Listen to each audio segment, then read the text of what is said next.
The Zarnathi Empire had ruled the outer systems with cold pride and unmatched firepower for decades. But when their invasion into the Orion frontier collapsed, they left behind more than scorched ground and fear. They left behind silence. Among the shattered debris that floated around the blackened husk of a forgotten moon, something drifted without direction. A massive charred ship cracked open like a broken beast. Its hull bore scars from plasma fire and kinetic bombardment. Its engines were dead, and the once glorious crest of the Zarnathi was barely visible beneath layers of ash and carbon scoring. Most passing patrols scanned it, marked it as non-functional wreckage, and moved on, deciding it wasn't worth salvaging, not even for scrap. For centuries, humanity had only watched the stars from the shadows, always seen as the underdogs, too late to the great interstellar alliances, and too primitive to matter. But this time, their late arrival gave them something the others didn't have: a different perspective. Captain Lena Rourke, a former military engineer who now captained a Free Terran Guild salvage vessel, saw something in the wreckage no one else had bothered to look for possibility. She and her crew of misfit specialists, mechanics, and ex-miners had been chasing old wrecks and forgotten satellites for years, barely making ends meet. But when their scans picked up faint energy echoes from the derelict vessel orbiting the dead moon, something about the signal felt different. It was weak, distorted, like a ghost whispering through a broken radio, but it was still alive. The crew didn't hesitate. With a mix of excitement and unease, they maneuvered their hauler into the wreck's orbit. Navigating through a cloud of silent debris and jagged metal, the ship, once known as NX-12 in the Zarnathi War records, hung in space like a sleeping predator. It was far larger than anything humans had ever built. A warship-class vessel outfitted with systems far beyond Earth's reach. But it was hollow, now silent and cold, with shattered decks and ruptured memory cores. The docking was rough. Most of the magnetic clamps failed, and internal gravity fluctuated like a heartbeat that had forgotten its rhythm. When Rourke and her team entered through a melted access hatch, suits sealed and lights flickering in the thick dark, they saw more damage than they expected: collapsed corridors, melted support beams, and a command bridge buried in rubble.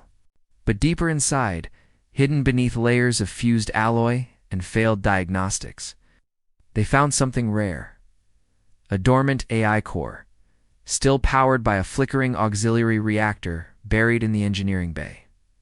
It wasn't speaking, it wasn't thinking, but it was waiting. Rourke didn't smile, not yet, but she felt something stir inside her, the quiet thrill of challenge. They had found not just a dead ship, but a foundation. Most people would have stripped the ship for whatever tech could be sold, and left the rest to drift until the stars swallowed it. But Rourke wasn't most people. She didn't see junk, she saw a skeleton that could be given flesh again. They named it Revenant, after the old Earth myth of a warrior who returns from the grave stronger than before. With no official support, no outside funding, and barely enough tools to make basic repairs, they began the impossible task of rebuilding a warship meant for an empire, not a fringe salvage crew. They didn't care. It's in a hidden asteroid field. Far from prying eyes, they built a makeshift shipyard and began working night and day. Parts were scavenged from derelict freighters. Circuits were handcrafted from repurposed mining bots. Power cells were jury-rigged using old solar cores and compact fusion converters that weren't meant to power something this large, but they made it work. Every day brought new challenges. The alien systems were incompatible with human technology. The control interfaces were too complex, and the AI core refused to respond to any signal. But humans were used to patching broken things, and more importantly, they never gave up. They began to hybridize the ship, blending Zarnathi systems with Terran ingenuity, building not a replica but something entirely new. Every inch of progress was hard-won. Gravity controls failed. Life support flickered. Once, a power surge nearly took the entire crew. But still they continued, driven not by money or fame, but by the quiet belief that they were creating something important. But Lena Rourke kept no logs and sent no reports. This project wasn't for governments or the Galactic Concordat, was for humanity and the message it would one day send. They didn't want war. They didn't want revenge. But they did want to be seen. As weeks turned into months, the ship began to change. Its jagged hull was patched and reinforced. Its engines, once cold, began to hum with uncertain life. And somewhere deep within the core, the AI started to wake, not all at once, but in fragments, confused and curious. It didn't understand its new surroundings. It didn't recognize the humans, but it didn't fight them either. Not yet. They were strangers, but they were rebuilding it. And for the first time in decades, it felt something stir beneath its databanks of purpose, unfinished. As the Revenant floated in the shadows, unseen by the galaxy, a quiet truth began to form like smoke in the dark. Something powerful was returning, and no one, not even the Zarnathi, was ready for what it would become. The Revenant was far from ready when Captain Lena Rourke's crew first attempted to awaken it. Every system they touched seemed to fight back, as if the ship itself remembered the battles it had lost and the destruction it had suffered. The alien technology was unlike anything the humans had ever worked with. Its I-core was fragmented, paranoid, and flickering like a fading star, ever fully trusting the human presence inside its circuits. The ship's control systems were a confusing maze of ancient code and alien hardware, many of which refused to respond or gave conflicting data that threatened to overload the crew's instruments. It was as if the Revenant was a giant broken puzzle, and every piece they tried to fit in placed pressure on others, risking collapse. But humans had something the galaxy often underestimated: stubbornness mixed with creativity. Where the Zarnathi? Engineers had designed sleek, elegant power conduits that pulsed with precision. The humans didn't have the luxury of finesse. Instead, they tore into the hull and guts of the ship, ripping out damaged components and replacing them with heavy-duty, rough-and-ready Terran parts. They built enormous energy cores by repurposing fusion reactors from mining vessels and overloaded power grids salvaged from derelict stations. Their solution was not clean or beautiful, it was brute force. When they installed new railguns, they didn't worry if the recoil strained the ship's frame. They reinforced the hull with thick plates melted down from station debris. Stealth. Technology was jury-rigged by layering exotic metals with electromagnetic dampeners scavenged from old cloaking devices, making the Revenant practically invisible to standard sensors. It was a hybrid unlike any starship seen before, a blend of alien sophistication and human toughness. The ship was changing from a dead relic into a living weapon, growing stronger every day. Rourke's crew worked around the clock, ignoring exhaustion and setbacks. They became experts in the forgotten language of the Revenant's AI, coaxing it awake bit by bit, restoring fragments of its memory and logic. The AI, which they called Archangel, was cautious at first, analyzing its new human partners with silent suspicion. But it began to respond, learning from their ingenuity and adapting to their style. Slowly, Archangel took control of the ship's systems again, moving from confusion to clarity and finally to purpose. The transformation was a miracle hidden in the shadow of the galaxy's great powers. But as the Revenant regained power, rumors began to spread across the star systems. Traders, pirates, and explorers whispered of a ghost ship that slipped through patrols like a shadow, striking without warning and vanishing before reinforcements could arrive. It was said to be manned by a strange crew, wielding weapons far beyond known technology. Most dismissed these tales as exaggerations or folk stories. The major powers laughed at the idea of humans reviving an ancient warship and turning it into a superweapon. After all, humans were seen as young, inexperienced, and unprepared for the brutal politics and wars of space. But the whispers grew louder. Fleets began to disappear in remote sectors where no enemy was expected. Scout ships sent to investigate were found destroyed, but without clear evidence of the attacker. It was as if a storm had risen from the dead, and no one knew where it would strike next. Yet, beneath the growing fear, no one understood the truth. The Revenant was more than just a weapon. It was a message. The humans, once ignored and underestimated, had taken the scraps of a forgotten war machine and forged it into a symbol of their determination and will. This ship was not just steel and circuits, it was a testament to human endurance and invention, fueled by a refusal to accept their place in the galactic hierarchy. Captain Rourke and her crew knew that their work had only just begun. The Revenant was ready to move beyond its hidden yard and take its first steps into the wider galaxy. But its mission was still unclear even to them. It was a force born from broken metal and human resolve, a new power emerging from the shadows. And the galaxy was about to learn that the quiet humans they had dismissed were anything but weak. The Revenant was no longer a junk ship. It was a warning one that would soon echo through the stars in ways no one could ignore. The day the Harati Syndicate decided to attack the small human colony on the edge of known space, they believed it would be an easy victory and opportunity to crush a minor threat and send a clear message to the rest of humanity. The Syndicate's warships were numerous and well-armed, their pilots skilled in terror and destruction, confident that the humans were no match for their might. The colony, isolated and poorly defended, seemed a perfect target, and as the Harati fleet approached, scanning the empty skies with arrogant confidence, something unexpected happened. Cloaked in near invisibility, the Revenant slipped silently into orbit above the colony. Hidden from sensors by a sophisticated stealth field cobbled together from scavenged tech, the humans watching below only saw stars in the quiet moon, unaware that death waited just beyond their atmosphere. Then, without warning, the Revenant unleashed its fury. Powerful railguns tore through the lead Syndicate ships, piercing armor that was said to be impenetrable. Fusion warheads detonated with pinpoint precision, disabling engines and communications within seconds. The battle unfolded like a nightmare for the Harati ships, were destroyed faster than they could react. Their formations broken and thrown into chaos.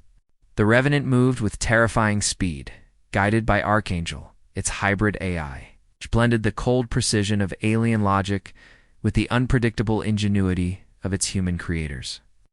Archangel anticipated enemy tactics, coordinating counterattacks flawlessly, adapting in real time to threats that would have overwhelmed any ordinary ship. What made the fight even more shocking was the Revenant's resilience.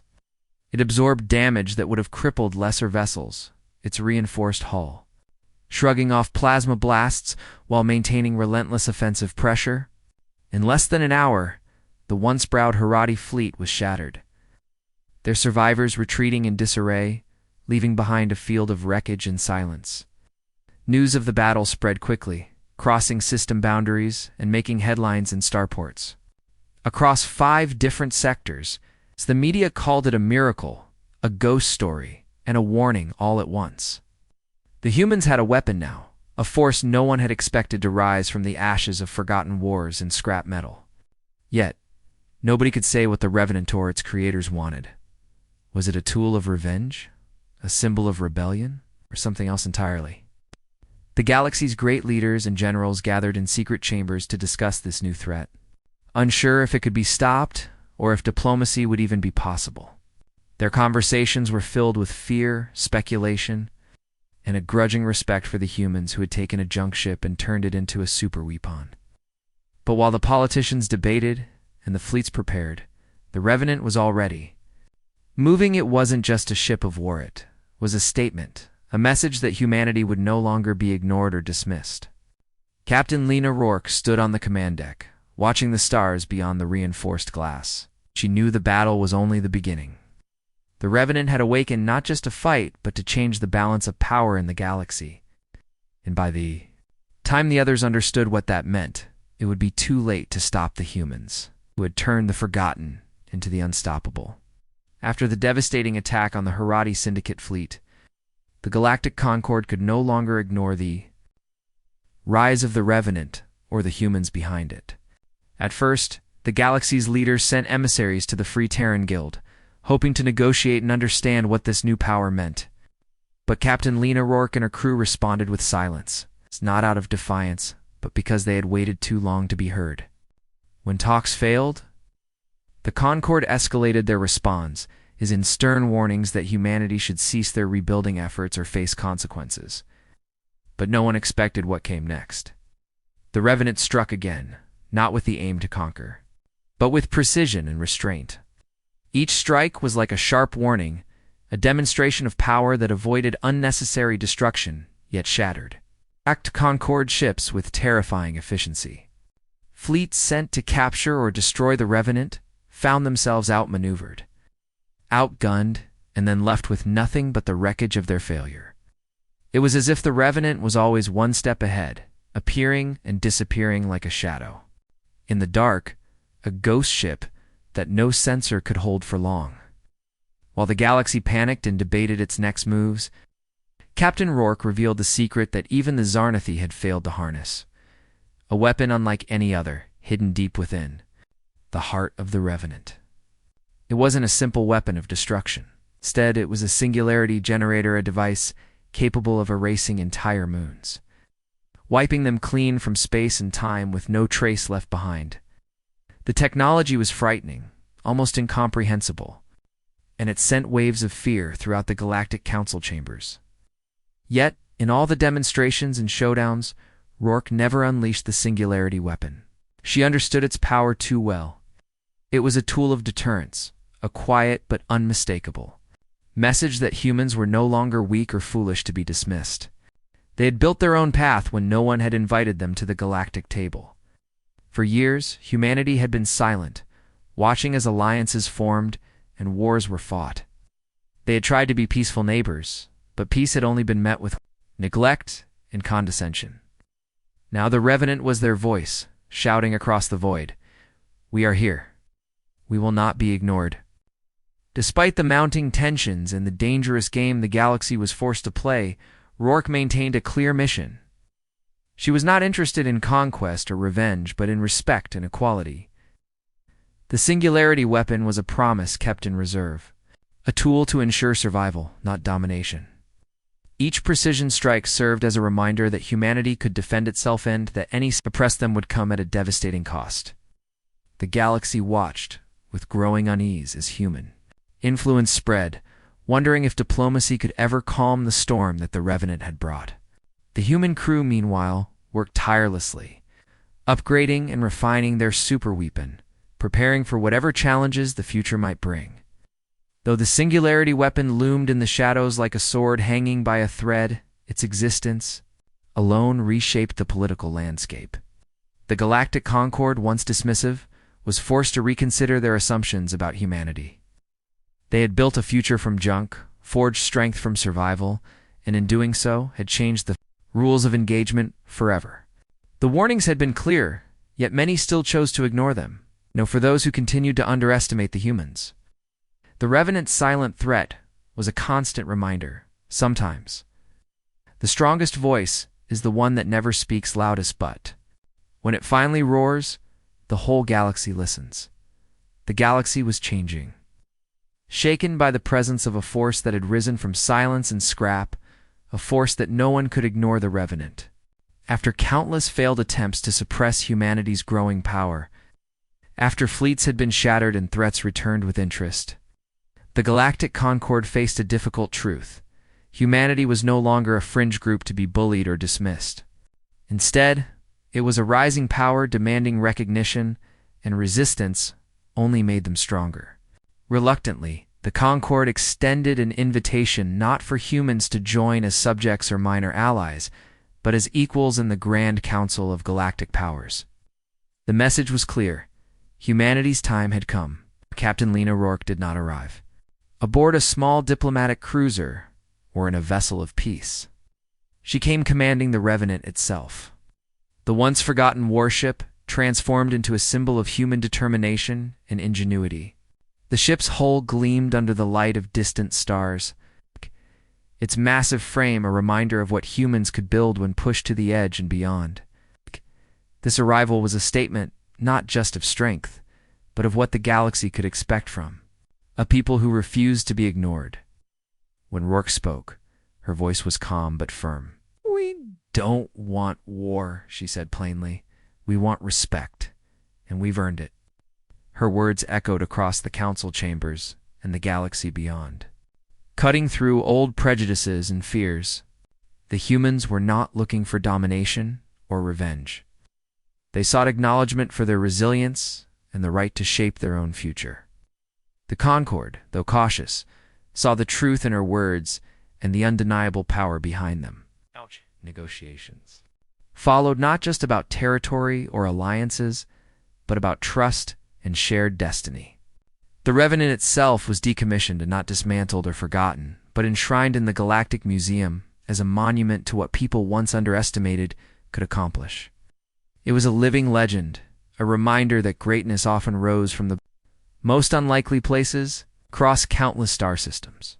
Stories spread of how a crew of humans had taken a discarded warship and turned it into a beacon of hope and strength. The tale inspired many who had felt overlooked or powerless, showing that, with grit, vision, and unyielding will, anyone could change the course of history. Humanity had not just rebuilt a ship, they had reshaped the balance of power in the galaxy, proving that even the smallest voices could become the loudest when backed by courage and purpose. As the stars continued to burn and civilizations watched carefully, one thing was certain: the galaxy would never be the same again. The Revenant stood silent in its place of honor, but its legacy roared across the cosmos, forever marking the rise of humanity as a force to be reckoned with.